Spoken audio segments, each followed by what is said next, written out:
What I like about the adventure motorcycle class is that every manufacturer tries to find the middle ground between touring and off-roading, so we get many motorcycles that differ from each other. And among these different motorcycles, DesertX is the least conventional and most controversial one. There are many reviews where people say it's the best adventure motorcycle. I can understand people love it, but for me, it is definitely not the cup of tea.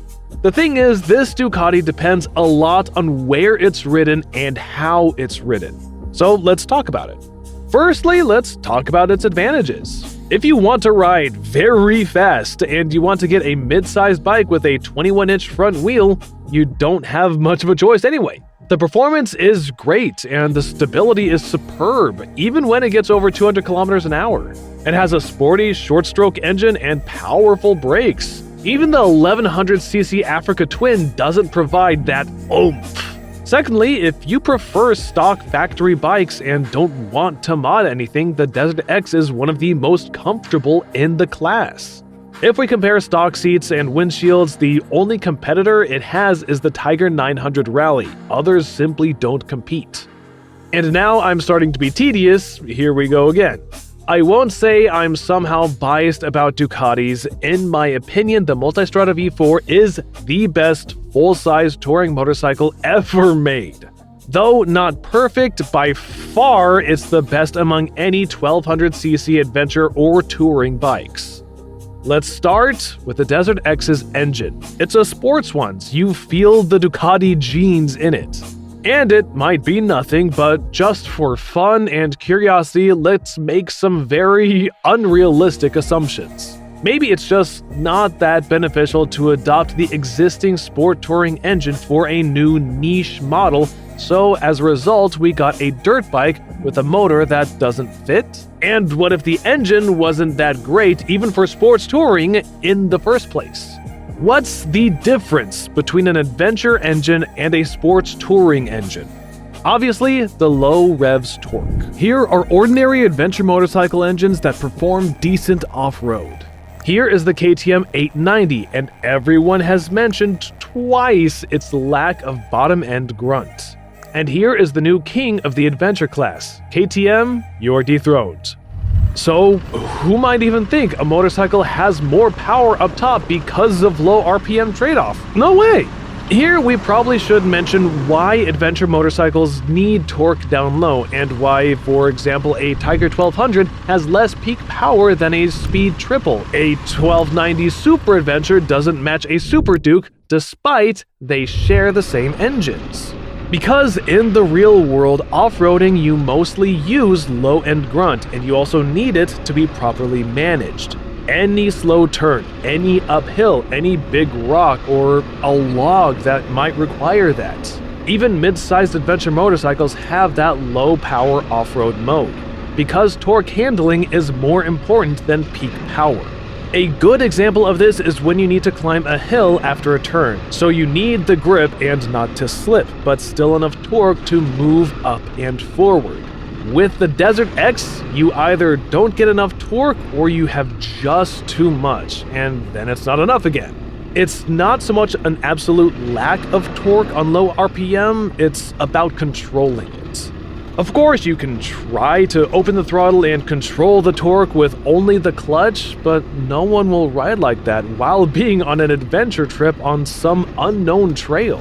Yes, they spent a little time making the engine fit and even increased the compression ratio, but it just wasn't enough, while other Ducati's engines were even less suitable. They also changed gearing, so the first two gears are shorter, but doesn't fix the problem completely. When Ducati designed the 937cc engine, they didn't even think that they would make a dirt bike with it. The engineers didn't get the task to make an engine for low speeds. And the whole idea of a desmodronic system doesn't match with low revs grunt adventure motorcycles. And I'll tell you more, the first concept of the DesertX had a completely different engine. And besides off-roading, where else are you going to need low-end torque? In our sweet and lovely heavy city traffic. As its sibling, the Multistrada V2, the DesertX jitters and sneezes. You have to rev it up all the time to make it smoother and then catch it with the clutch. But why do people like this engine? Let's see the initial press launches in Sardinia and Colorado. The roads are pretty quick, including polished European dirt ones. No traffic, no slow, technical parts. You always ride it on mid-revs and the engine is flawless.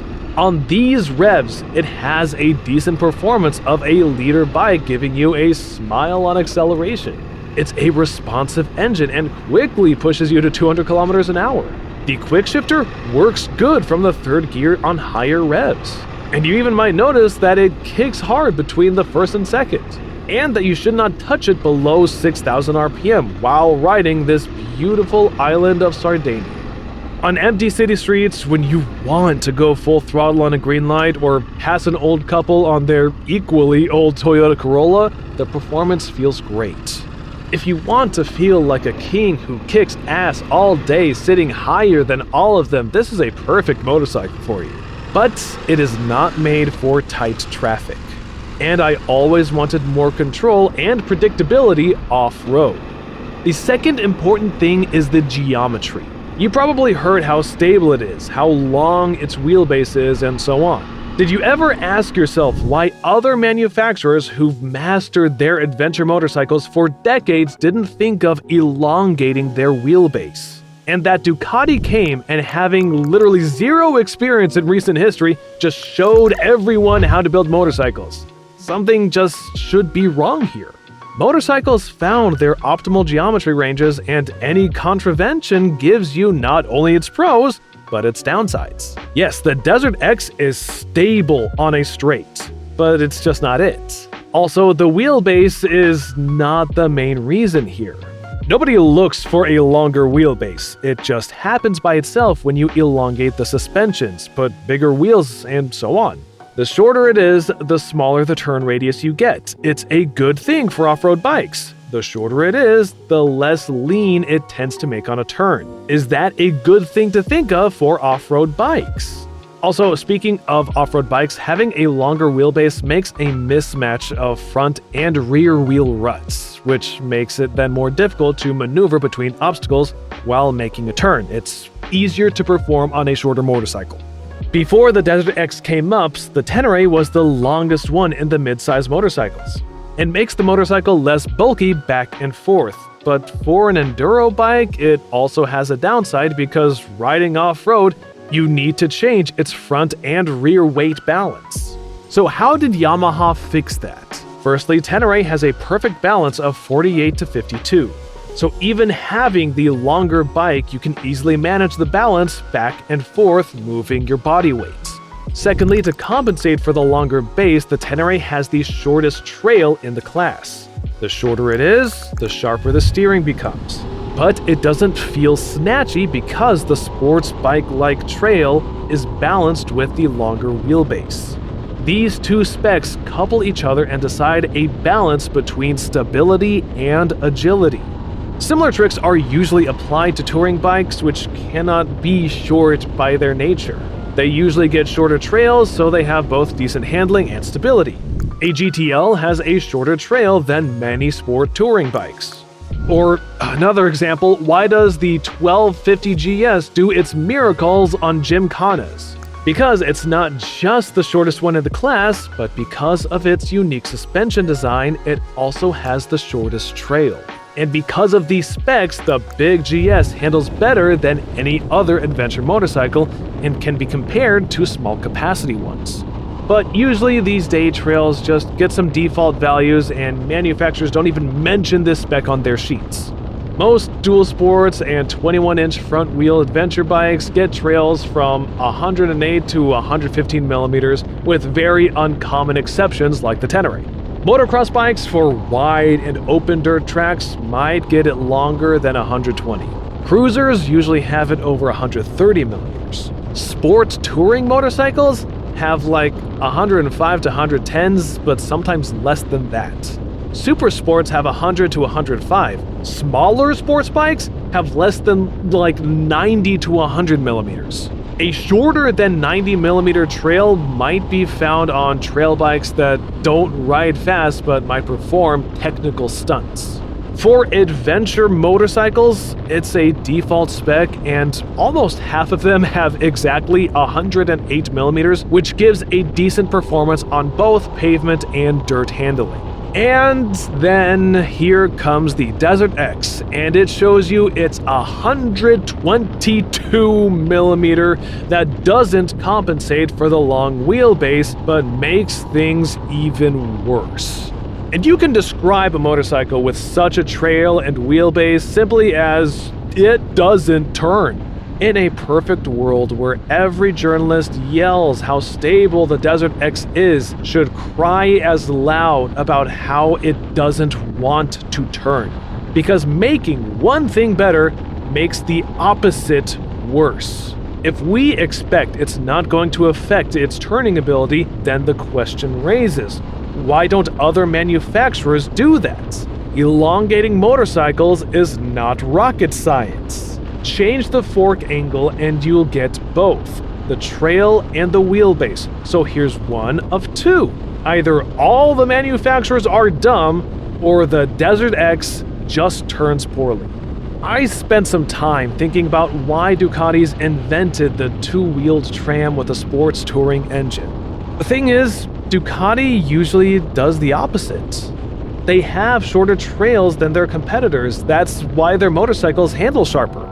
Monsters, which share the same engine, has a much shorter trail than its competitors. Or Ducati Diavel, others have like 130, 140, the Diavel has 112.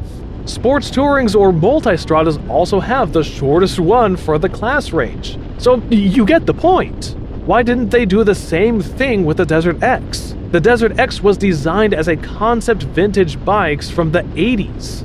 Back then, besides some models already had modern trail value, there were many bikes which had it around 130mm. And back then, it solved multiple issues. First, the suspension used to be so unpredictable that a bigger trail helped to keep the bike calmer on high speeds. The longer it is, the less you enjoy the tank slaps. Second, people liked the Dakar, and Ducati copied its look. Long trail obviously helps you keep the line in sand and lets the rider keep the line with less corrections. For example, if we compare a regular KTM 450, EXC-F, and a 450 Rally, the last one has a longer trail. Speaking of the 450 Rally, they share the same fork angle with the Ducati. So let's get back to modern days. The suspensions are now different. Mid-sized bikes don't participate in rallies anymore. All performance-oriented motorcycles have steering dampers, so even if a modern adventure bike slaps the tank, it happens only at some ridiculous speeds, and the damper can handle the issue itself without the help of a longer trail. But the DesertX pretends it was designed to only ride in sand. Even the name means to cross the desert. DesertX. Again, in typical Dakar conditions and speeds, the engine doesn't need a low rev torque, and DesertX might shine amongst its competition. So, from a rally perspective, it's a superb bike. The only one thing, are there any volunteers who want to buy Ducati and ride across Africa having a Desmo with no dealers to do maintenance? Having a compression ratio of 13.3 and an access to an air filter only after you dismount the fuel tank and the steering damper? Anyone? Also, while having a rally-compatible alternatives for half the price? Looking at modern adventure bikes, the only exception which has both long base and trail is the 850 GS. The key there is the forks that BMW chose. It's like a 90th suspension, long travel, super soft, thin, and with no adjustments. So the engineers chose to have some redundancy having the long trail. The Ducati suspension is not cheap by any means. That's why the geometry is just weird. Let me explain the feel of it. Firstly, with its wheelbase, it's closer to a GTL than to even the biggest adventure motorcycles. By its handling, it's already not a standard classic bike, but yet it's not a cruiser. If it's important, it depends on the riding conditions. Spain is a mountain country. 95% of the roads are twisties. There are some wide and vast ones, but in villages, some roads have been designed at the newest in the Roman Empire, and 2 cars do not always fit there. But back then, no one thought you were going to be riding your donkey leaning it knee down. As a result, we have slow speeds and sharp and closed turns. Talking about trails, most of them are up and down hills, slow, tight gorges, and sometimes a boxer engine might not fit between 2 rocks. While there is a hypothetical Mongolia with its straight and open ways with sand and dirt, and there's no turns to turn, but there is room to twist the wrist, so the DesertX with its performance, geometry, and long suspensions is a perfect match. Again, for rally conditions, the bike is very suitable, might even win the race in some cases. But it's definitely not the place where 99% of its buyers are going to ride it. Those conditions from its initial press launches might make anyone fall in love with the motorcycle, and I would be one of them if I rode it only there. And if for you, off-road means a straight dirt road with wide turns covered with dirt and sand, then yes, you will feel that the bike keeps the line without a typical drift. If you imagine a popular touring route through Asia or Africa with long and dusty highways, I wouldn't refuse to ride the DesertX there too. But on tight and twisty mountain trails, I did not like the bike at all. It's too lazy to turn, it doesn't want to hold the line like you wish it would. Yes, it will turn, but not as sharp as the class leader bikes. Enduro is about balancing on the bike when you move it here and there under you. Obviously, a bike with such geometry won't listen to you that well. On wide and fast twisties, it also has a unique feel, but you can get used to it. Of course, it won't turn for you, it will require some extra force from you. In those conditions where you don't need the accuracy and agility, or even better, when it's just broken pavement, the bike gives you a nice feel. You can relax riding something big and still have the best performance in the class. The favorite thing to do is twist the throttle going out of the corner, accelerating to 200 kilometers an hour. Here it shines brightly, keeping the line as if it's on a rail. You cannot get this joy from the competitors. And it also does great on freeways, not like a Touareg following the pavement, but more like a ship on a wave. On slow and tight twisties common in Southern Europe, it's not that much of a pleasure. Doesn't turn enough, requires more force to turn, and you push harder to change direction. If you think this is an agile bike, I strongly encourage you to at least try a Tracer 9. It will open your eyes. Actually, I know 2 guys who owned and already have sold their DesertXs. One because he didn't like its suspension and wanted to have more power. The second one was because the bike felt too long and heavy off-road, though this man is an experienced motocross rider. But, okay, why do I keep talking about off-road and trails? This is a Ducati, right? Of course, they're not competing with dual sports or off-road oriented adventures. There are not many folks that are going to ride it like that. Yes, it might handle some dirt, but it depends on the conditions and fits only experienced riders. This is not an off-road learner's machine.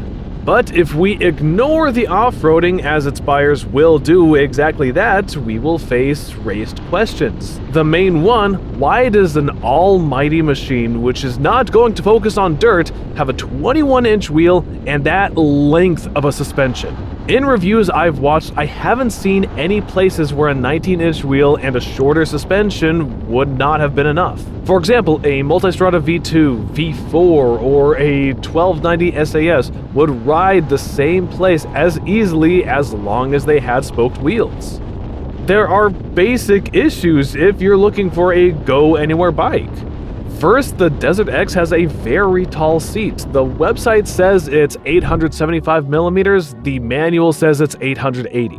The same as on a Tenere or a KTM 890 Adventure R. with only the note that both of them have, firstly, narrower seats, secondly, are just lighter machines. Of course, each second Ducati buyer is an MX champion, but if you're the first of these two, you're going to drop the bike often just because of its height, no matter if you're tall. It's much easier to relax on an adventure bike with a lower seat height.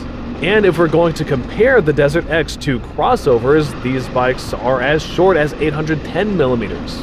That would fit almost anyone while still having some decent performance on light trails.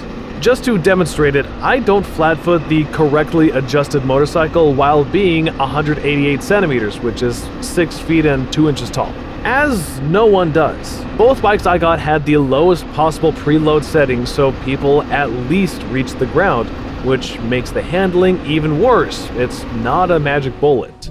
The second thing is the weight. The DesertX makes 223 kilograms. It's a good spec for a liter bike, less than an 850 GS, an Africa Twin, and so on. But here's one but.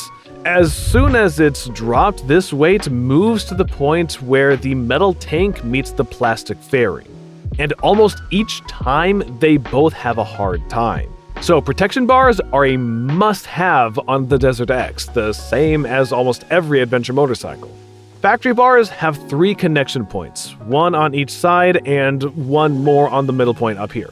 There is no connection down here. To avoid bending when the bike is dropped, the protection bars are thick and heavy so they're strong enough. These factory ones still don't look reliable enough, so there's an extra option, which weighs an extra 9 kilograms and has more connection points. Let's count the lightest ones, but take in mind that the average set for the DesertX makes about 5 to 6 kilograms and mounts pretty high. Skid plate is a disposable one. Ducati offers you a better one for off-roading. So how much does it weigh with all of these extra? Fortunately, the cycle world weighed it and it was about 235 kilograms, so not great, right?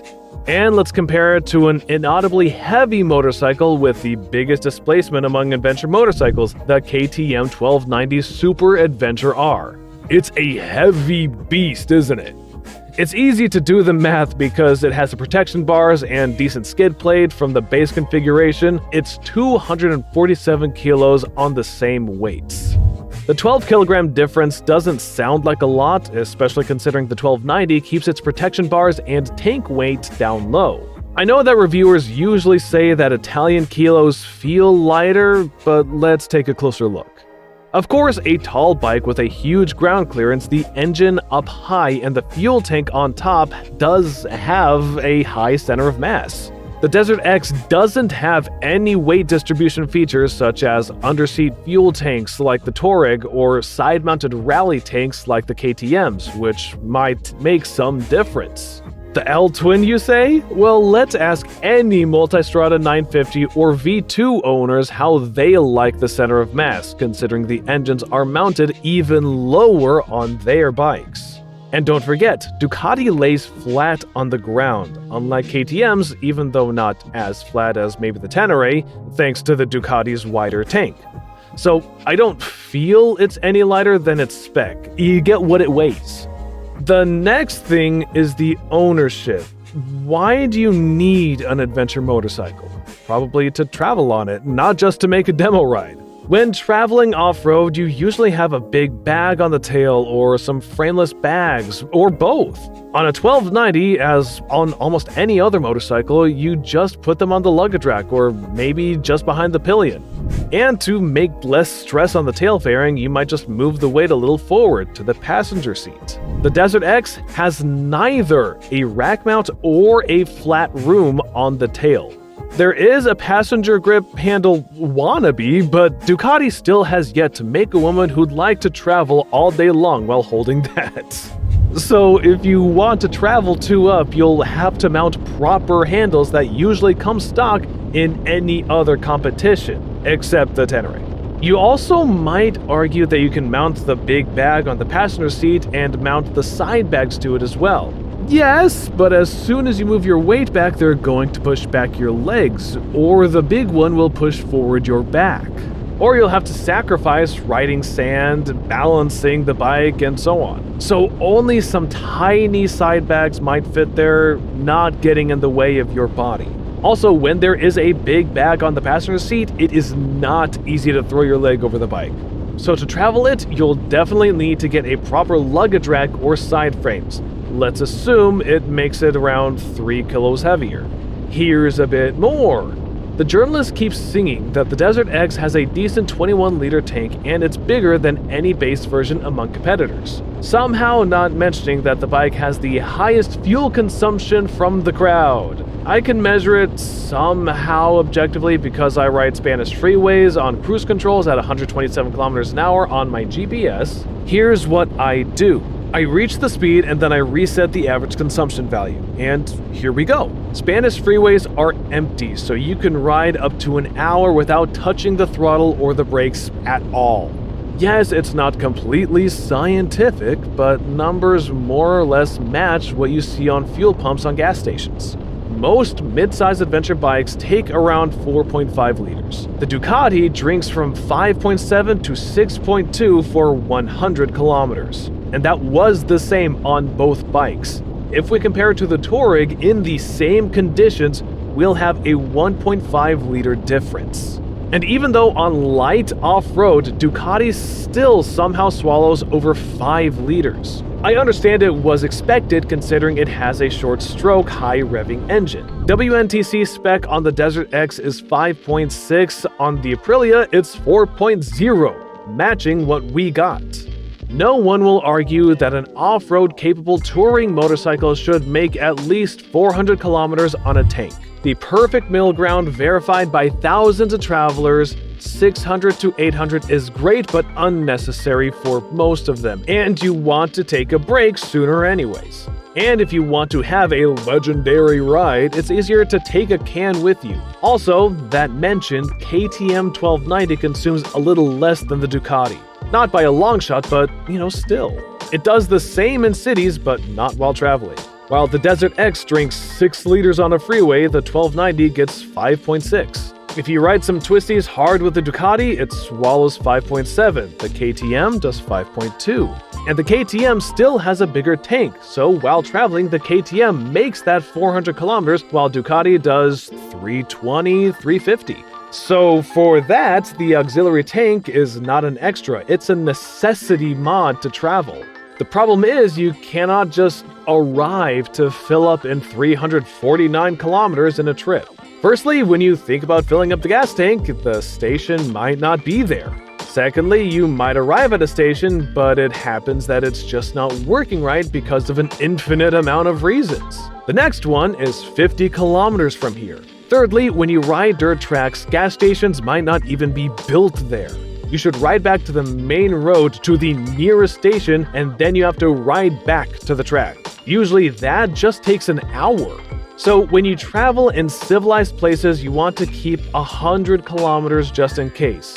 When not so civilized, 150 at least. As a result, the real available tank mileage is not so long. Let's assume the empty tail tank weighs 3 or 4 kilos, and let's not make it full. 2 kilograms of petrol should be enough to let it make that needed 400 kilometers. But here we face another issue. The frameless bags cover the auxiliary tank fill-up cap, so you cannot use it as a real one, only as an emergency extra fuel.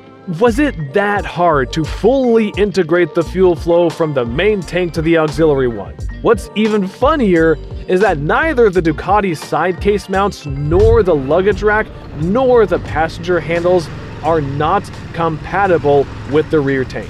You might be able to jackhammer some aftermarket rack, but that's about it. I haven't found any side case solution that would fit together with the auxiliary tank. Mama, I'm in January! So the real world of difference between the KTM 1290 and the Ducati having the same equipment will be around 4 kilograms, and that is 0 to none.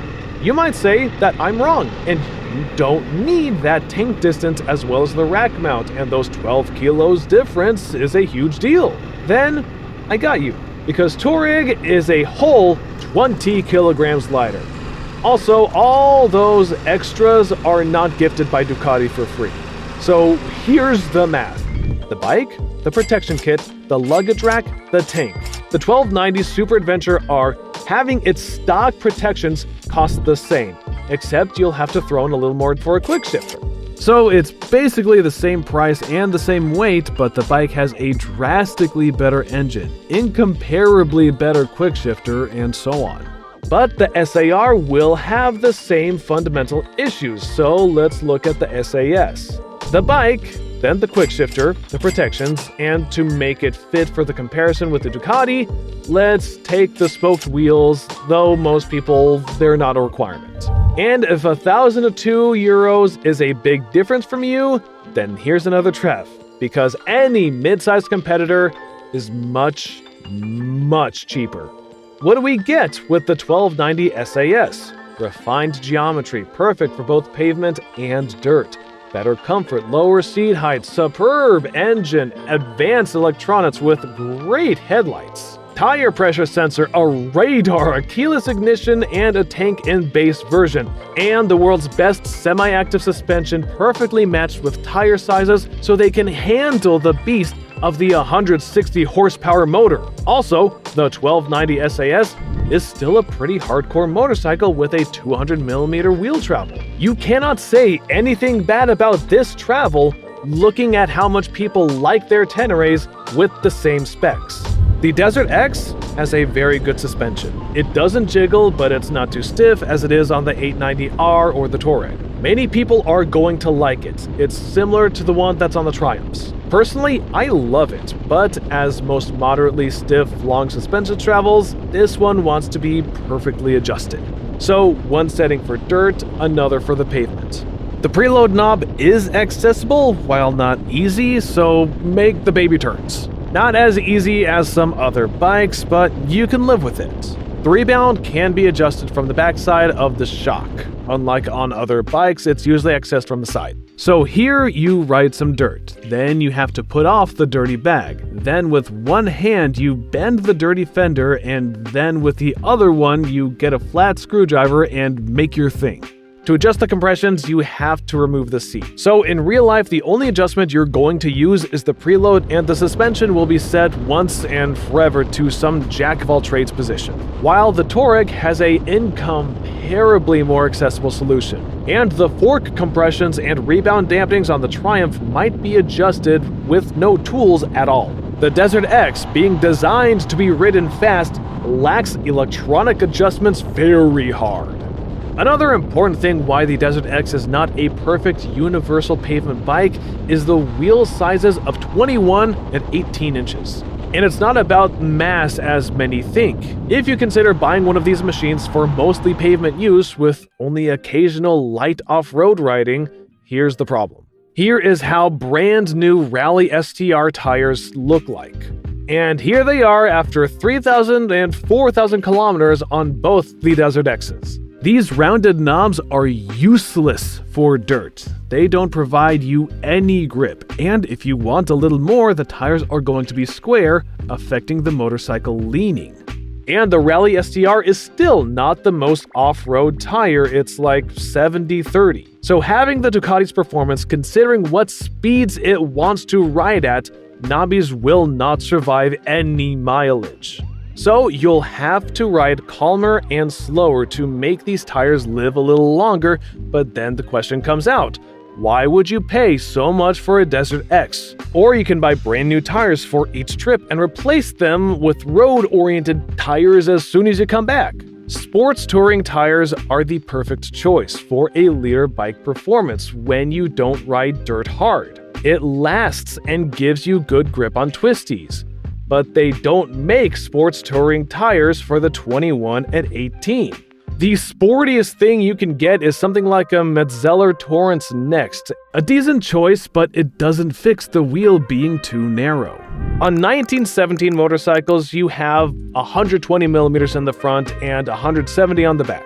But here you get 90 and 150. So the wider tires have more room on the sides, which tracks the pavement while turning, making the bike more stable and safe. The difference is noticeable. Anyone will feel that. And the best thing is that for the 1917 wheels can get the sports touring tires as well as the knobbies that are still available if you want them. That's the whole point of making a universal wheel size. So the 21 wheel size makes perfect sense if you're obsessed with the dirt, but not riding on pavement and having an occasional off-roading. The 21s don't provide you with a noticeable advantage over the 19s on the type of off-roading where Ducati owners are going to ride it. So it's not worth struggling with some of the downsides 99% of the time. I will say the Ergo on the pavement is excellent. Yes, it's a tall machine, but the seating comfort is superb, especially if you're tall.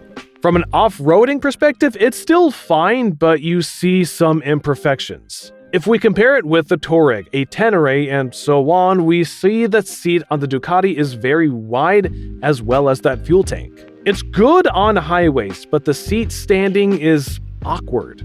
Also, I hear multiple times that the seat makes the back sore. It probably depends on what you compare it with. On Tenere, 890s, Touaregs, and the Africa Twin seats, they make you sore much sooner. I would say that only the Tiger has a better stock seat amongst the competition. You can definitely feel that the DesertX's seat is not a luxury one, but you don't start moving your butt back and forth after like 3 hours.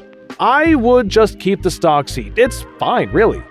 The downsides, it does have that minor standing issue. I feel the boot doesn't grip the bike securely enough on the left side. Most competitors do that better. But as I said, it is a minor problem. A noise is also a concern on dirt, and it's not the sound of the engine. The engine sounds great, but it also gets hot. And the fan works all the time.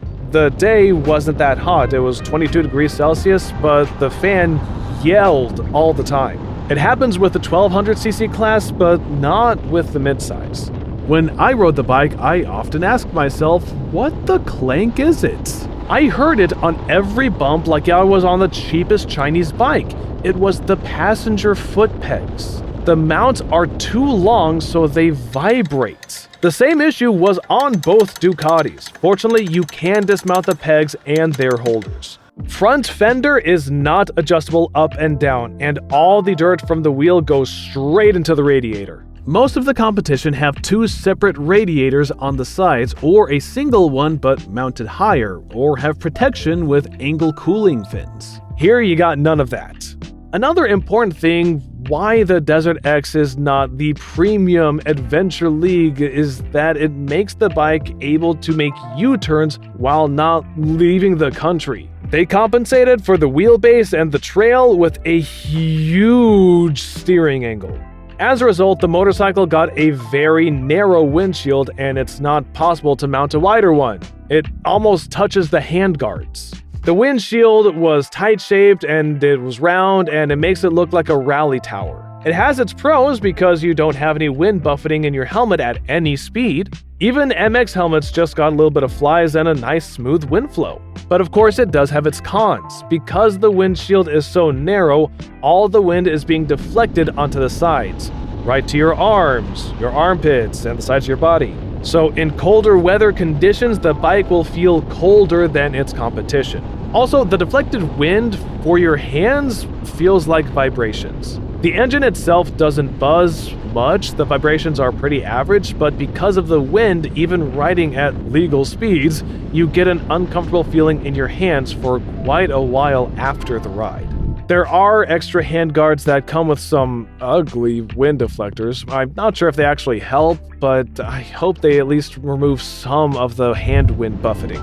You cannot put a drastically better windshield on the bike. The best you can do is put a little bigger one that will remove some flies from the helmet, but it's not going to change much. And also, having literally 0 windscreen adjustments on a premium bike is just too much.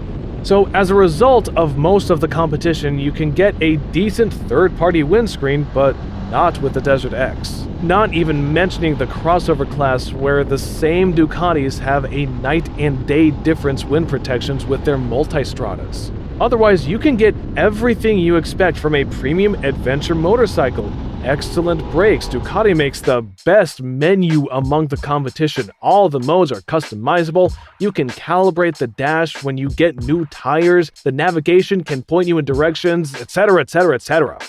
The maintenance, let's say it's not intuitive. You can live without a decent manual. It is a popular model, and YouTubers will provide you with most of the instructions. It's just a different philosophy. Ducatis build motorcycles for people who let their dealers do the maintenance, while KTMs build theirs so the riders can do it themselves. And that's why in a KTM manual, you'll find every torque spec and everything. Or maybe you just want to clean your air filter, and on the Ducati, you'll have to dismount the fuel tank as well as the steering damper. While on the 1290, all you gotta do is unscrew 4 glove box screws, or on the 890, remove just 2 screws under the seat and it's done. Or the rudimentary desmodronic mechanism. You cannot just arrive at any service station nearby and adjust valve clearances. You need a special kit. The guys should know how to deal with the machine. So you depend on some whitelisted shops that work for Ducati and pay them a few more times than others. You're a lucky guy if you live in Europe. Here you get a 4 years long warranty, and there are enough shops here, but otherwise you won't find them, as well as the warranty is not as long.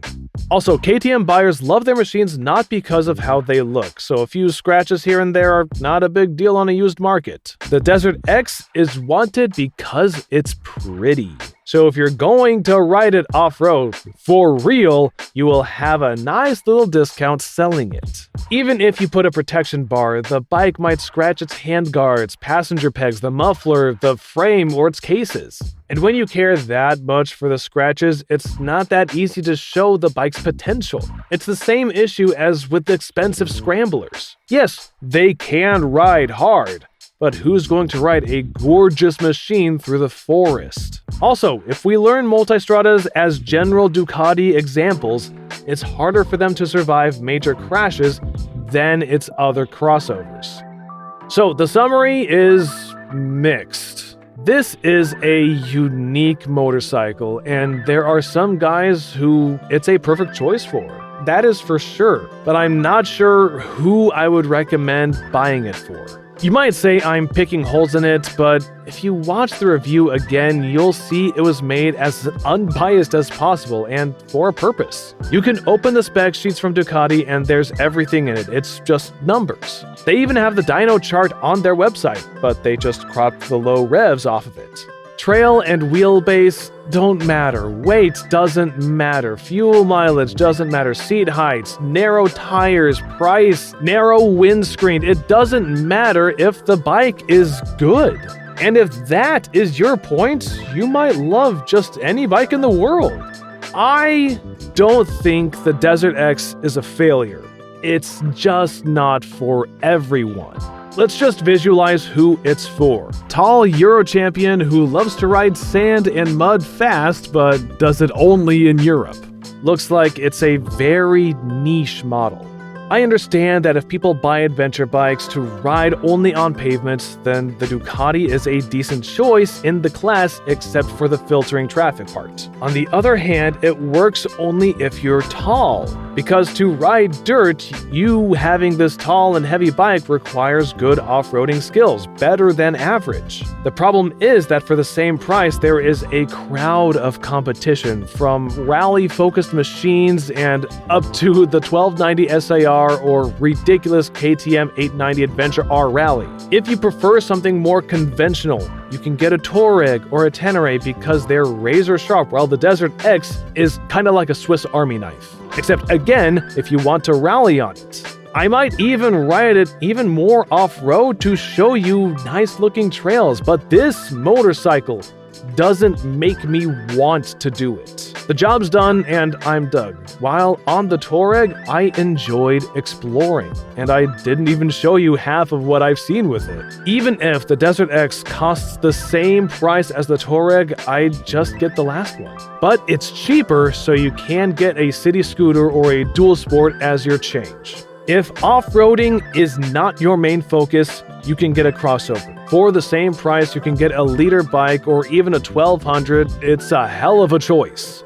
If you want to ride far away with a ton of luggage and ride some light dirt roads, it's also not the best because there's the Africa Twin and the Tenere. Bulletproof, not thirsty, they can handle any surface and can be maintained in the middle of nowhere. This is a weird motorcycle. Just a weird one.